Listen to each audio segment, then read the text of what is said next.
Hello there, this is Jordan Thomas, creative director of bioshock 2. I was a level designer on bioshock 1 on a level called Fort Frolic, and I'm here to talk to you a little bit about bioshock 2 and this demonstration that we call Hunting the Big Sister. So bioshock is a hard act to follow. We wanted to make sure that we could surprise you no matter what you were expecting. BioShock had a unity of the fiction with the systems of play beneath it that hadn't really been seen before, and it also offered hard choices to the first-person shooter player. So for BioShock 2, we have to trust you with more difficult moral decisions and allow you to shape your own role in the narrative in a way that is new and surprising. And that means adding new mystery to Rapture. Now, many years have passed since the events of BioShock 1, and a lot of things have changed. But one of the most important changes is in who you play.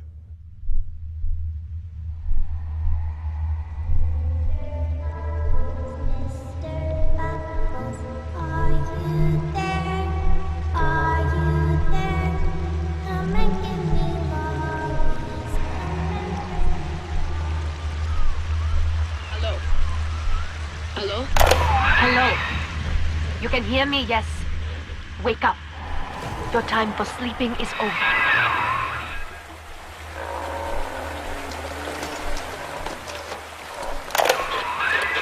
Yeah, good. Stand and get your feet.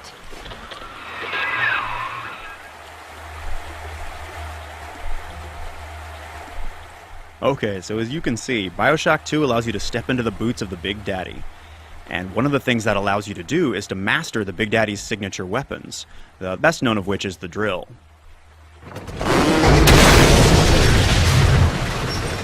So, as a Big Daddy, garden variety splicers like these guys, you may remember them, are not as much of a challenge for you. They have to attack you in large groups.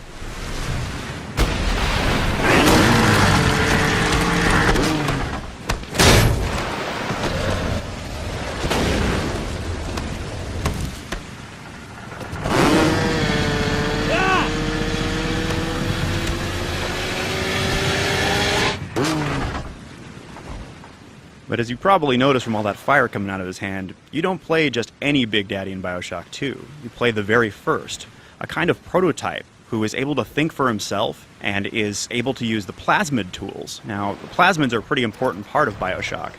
They allow you to build your character. But since you're this special Big Daddy, since you're this unstoppable force, there needs to be something out there that is tougher than you are, something that can take a Big Daddy out.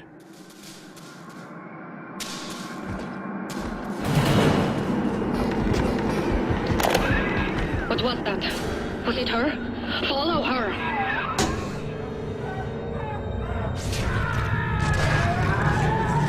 And maybe something that can drain Adam out of bodies like a little sister.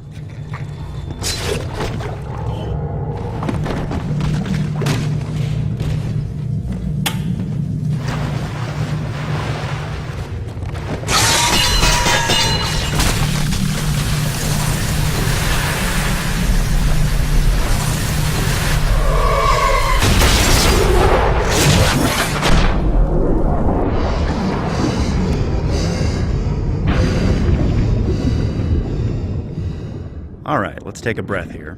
So, as you can see, being a Big Daddy has its advantages, and among them is the ability to go outside and explore the ocean surrounding Rapture.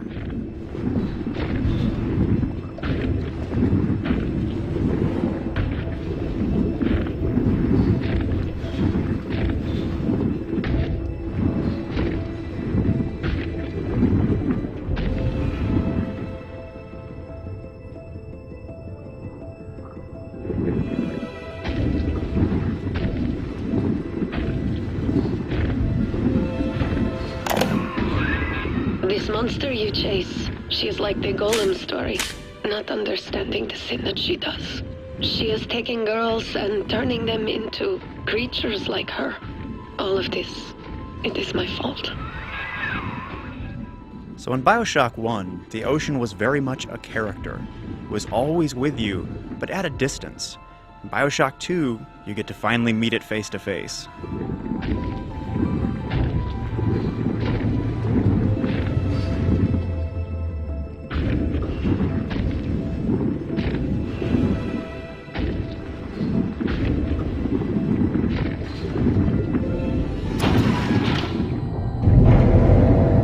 Now, a Big Daddy has a pretty special role to play in the bioshock ecology. It changes the way that the world responds to you and the way that you have to react to it. Ain't no one gonna help you now. Quit squirming. No! You heard it, Mr. Bubble! Help! Mr. B? It's you! You're all better again! But the most important change is in the way in which you interact with the little sisters. We call it adoption.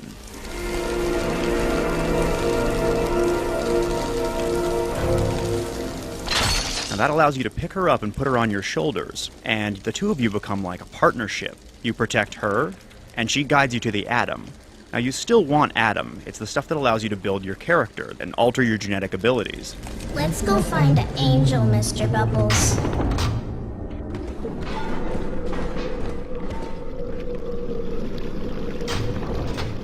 So when your little sister guides you to one of these special bodies that has Adam inside, you're choosing to place both you and her at risk by putting her out in the world. And this is because the atom that she's gathering attracts splicers. But you have some tools to deal with those splicers. You can use your plasmids and other traps to set a perimeter and take out the ones that make it through.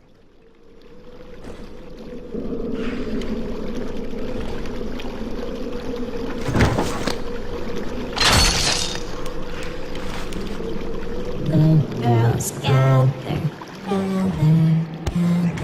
Notice you just waltzed in here? Huh? Uh-oh, Mr. B. Uh-oh. I hear something bad. Little one!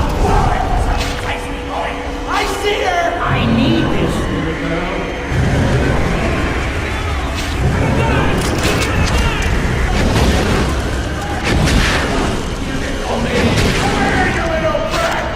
Don't let him get me!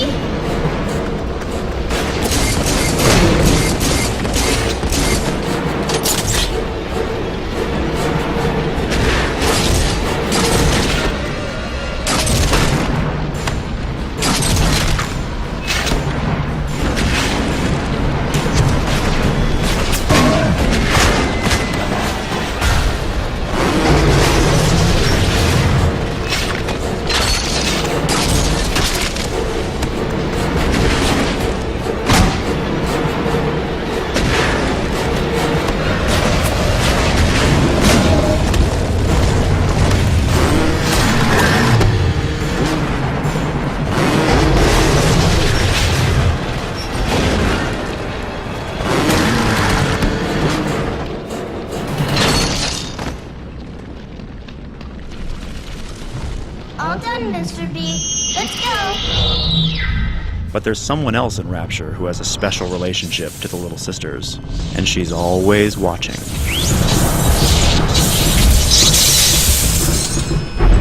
Mr. B.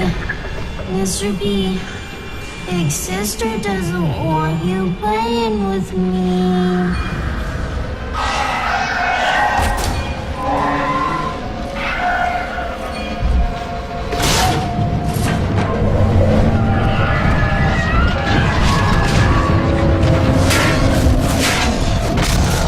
And that's the big sister.